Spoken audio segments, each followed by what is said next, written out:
This is 9 Parchments on Xbox One X. So this is a magic-based game where you are a series of wizards and characters that you unlock and progress through, basically attempting to find these missing parchments. So there are many different sort of hats and wands that you are able to collect.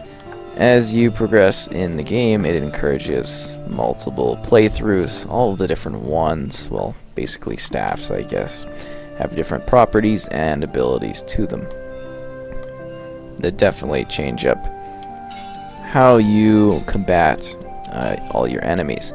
So it is a local and multiplayer 1 to 4 player experience, so you can play with 4 people locally, 4 people online, invite your friends, have local players join with your friends, and so forth. So whatever kind of multiplayer experience do you want to do.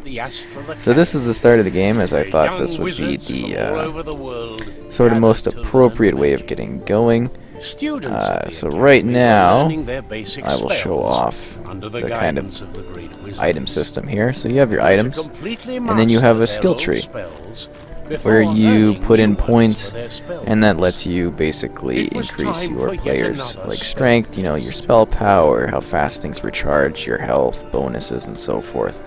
I guess it's a bit locked because I started right from the beginning. I worked through this with a friend initially, online. So basically what you're doing is you're going around trying to collect these parchments that have been scattered throughout the world. You do this by basically battling creatures in a twin stick style shooter, and it's a very linear progression in the sense that you always know where you're going.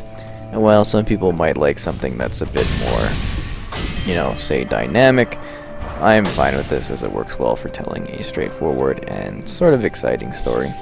I thought this was a lot of fun. We had a blast playing this in co-op, so if you have some buddies to roll through this with, it's good.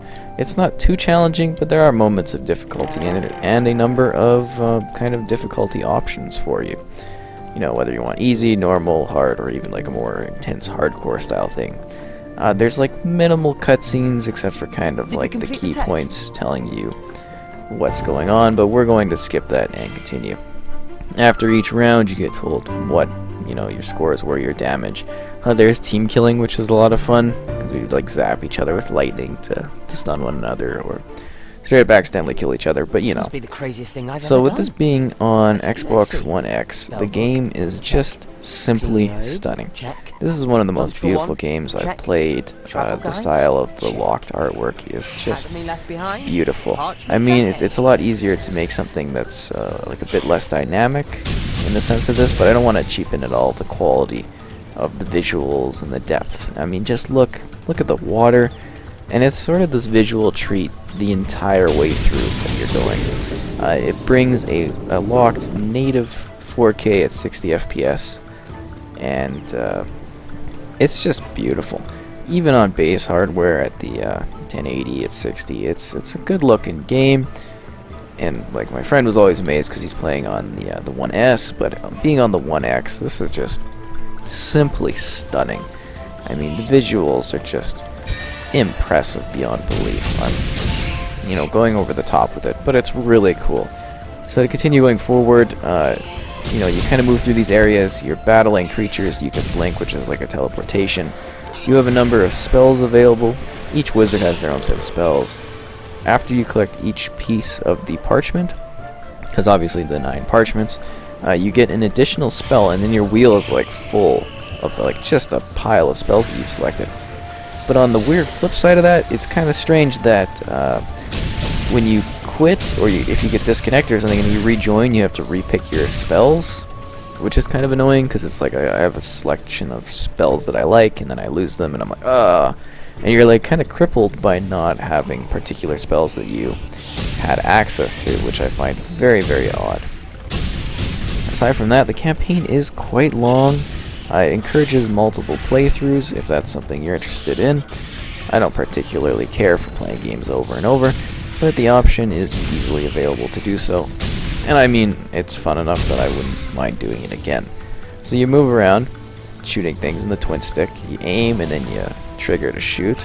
And you switch between spells. You have like arena or area of effect spells that kind of do a long distance thing. These are where you're throwing like, say, kind of snowballs and then they freeze everybody, or you're kind of throwing an arena area of death or area of healing. There's straight shots like this. There's burst firing. And there's even like weird placement kind of things like turrets. You get like a tiki torch and you throw it and it like spins fireballs. And there's another cool apocalypse one I had where like fireball meteorites would come from the sky. I thought that was pretty cool.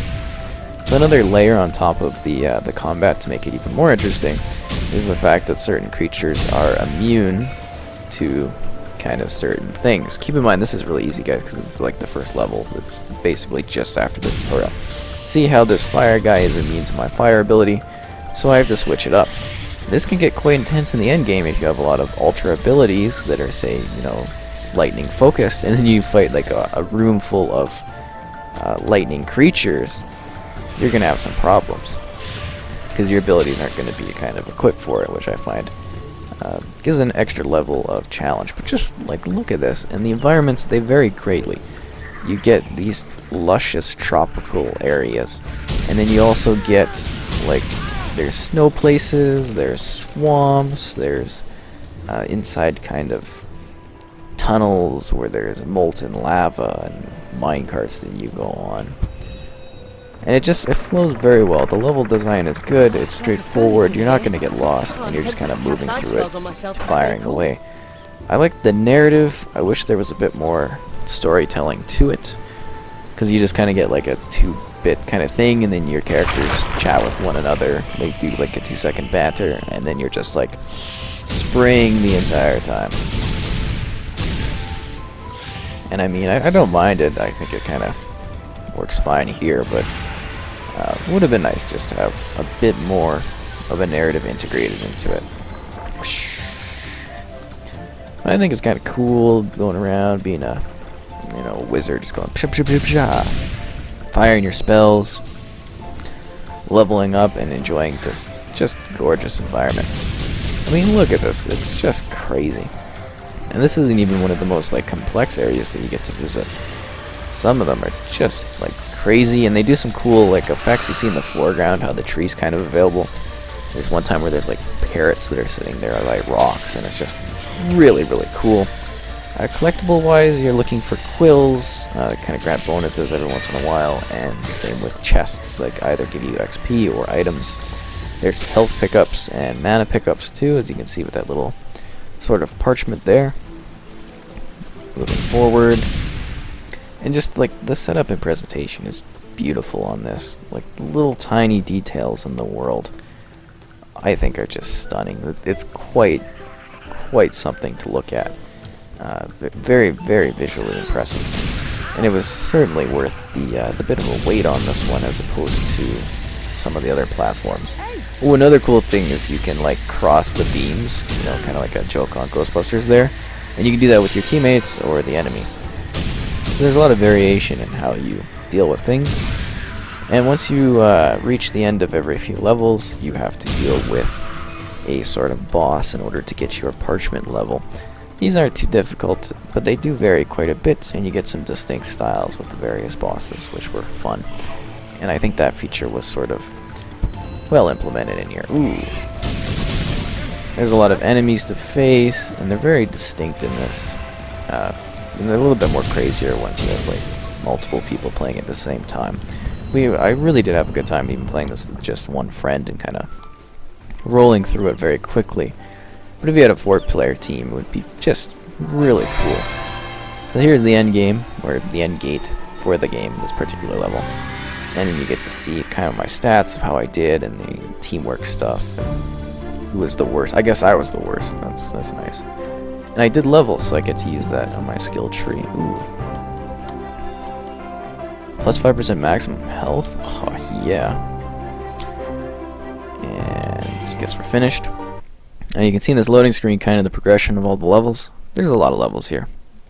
You're not going to run out of content for quite a while, and there's just such a large variety of environments to choose and kind of move through. And again, you can just join in online on other games. You can play with your friends if you want locally. I think it comes together for what's a fairly appealing package. I mean, I've definitely had a lot of fun playing this, and I'd like to maybe revisit at some point and do some more levels on it, because it is something that is so enjoyable to do. And that's 9 Parchments, an absolutely gorgeous Xbox One X title. That's a lot of fun with a twin stick twist.